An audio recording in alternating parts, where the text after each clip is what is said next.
Por sua vez, a Convenção de Viena de 86, sobre direito dos tratados entre Estados e organizações internacionais, ou entre organizações internacionais, essa ainda não entrou em vigor internacional, porque ainda está esperando o quórum necessário de Estados e organizações internacionais que vão ratificá-la.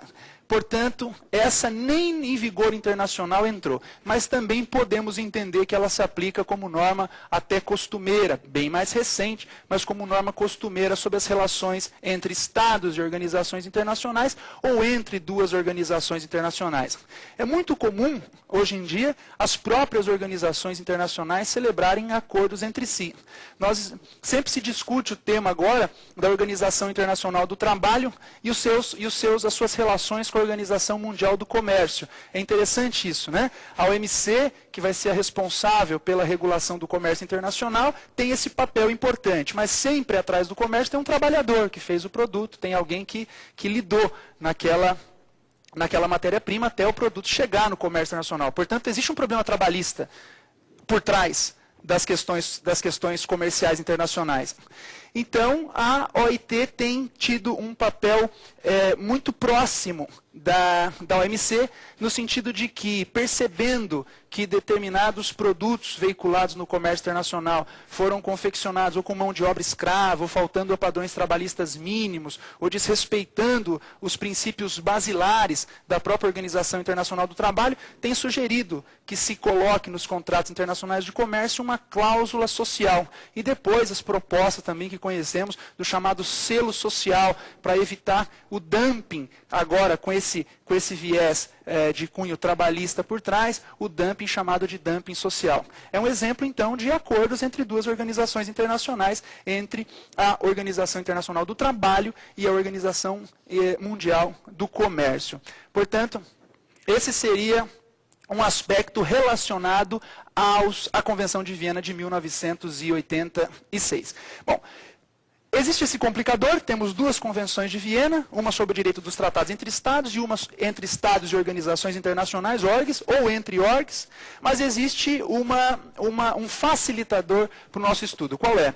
A Convenção de Viena de 86 é praticamente um clone da Convenção de Viena de 1969. Por que é praticamente um clone? É mais difícil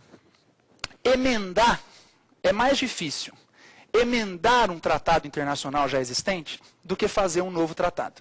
Então, quando a Convenção de Viena de 69 ficou pronta, surgiu aquela dúvida, olha, poderia ter disciplinado a relação dos Estados e organizações internacionais, então vamos emendar a Convenção de 69.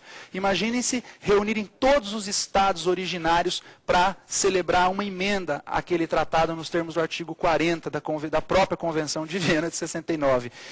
Seria mais fácil elaborar uma outra convenção. Elaborou-se, portanto, uma nova convenção, que praticamente é uma cópia da Convenção de 69. Quando a Convenção de 69 se refere a Estados, a Convenção de Viena de 1986 vai falar entre Estados e organizações internacionais. Muito bem. Dentro desse aspecto, então, temos uma regulamentação internacional. Ocorre que também existe um processo interno de celebração de tratados.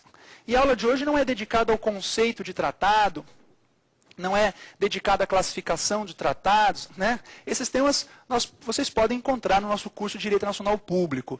O tema de hoje mesmo é para entender a processualística de celebração de tratados, né? Para além de sua classificação, para além do seu conceito da Convenção de Viena, e como o Supremo Tribunal Federal tem lidado com esse tema no nosso país. Existem no Brasil, ou no direito constitucional brasileiro, duas regras sobre o tema da celebração de tratados, né? A ponto de alguns juristas dizerem que o Brasil, a Constituição brasileira, passou ao largo do problema das relações entre o direito internacional e o direito interno. Quais são esses dois dispositivos? Primeiro, o artigo 49, inciso 1º. O artigo 49, inciso 1, vai tratar da competência do Congresso Nacional para celebrar tratados. A competência do Congresso Nacional para referendar os atos internacionais celebrados pelo Poder Executivo. Artigo 49, inciso 1º. Ele vai tratar do referendo congressual dos tratados internacionais. E o segundo, o artigo 84, inciso 8. O artigo 84, inciso 8, já vai tratar, na verdade ele vem em primeiro lugar, vai tratar da competência do Poder Executivo, do Presidente da República, para a celebração dos atos internacionais. Então temos aí um ato complexo. Primeiro, o Presidente da República é o competente para celebrar tratados no Brasil. E depois, o órgão interno, que é representativo da vontade popular, o Congresso Nacional, vai ter que referendar, ou seja, um ato a posteriori, essa manifestação inicial do presidente, que se consuma com a assinatura do tratado, e, portanto, autorizá-lo, volta para o presidente da República, autorizá-lo a ratificar tratados internacionais. Então temos duas regras, uma que diz, 84.8, uma que diz, compete ao presidente da República celebrar. E a outra que diz, compete ao Congresso Nacional referendar, autorizando, posteriormente, a futura ratificação do tratado e depois a entrada em vigor do tratado no plano interno. O que é necessário frisar aqui? Que nós temos duas fases, portanto, duas fases desse processo, desse iter procedimental de celebração de tratados, que estão colocadas dentro da nossa Constituição. Ocorre que também temos fases que são colocadas pela Convenção de Viena.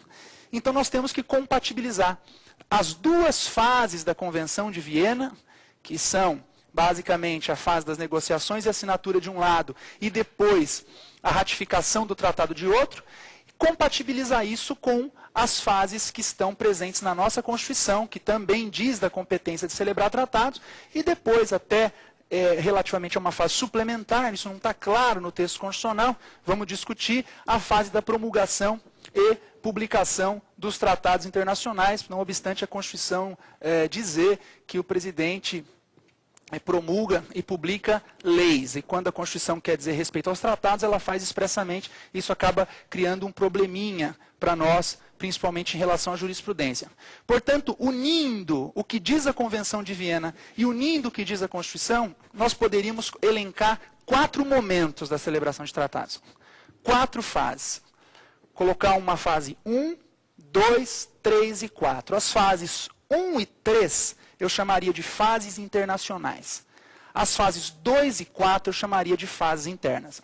Então teríamos 2 fases internas e 2 fases internacionais, que juntando ficaria um caminho intercalado, onde a fase 1 e 3 seriam fases internacionais e as fases 2 e 4 seriam fases internas.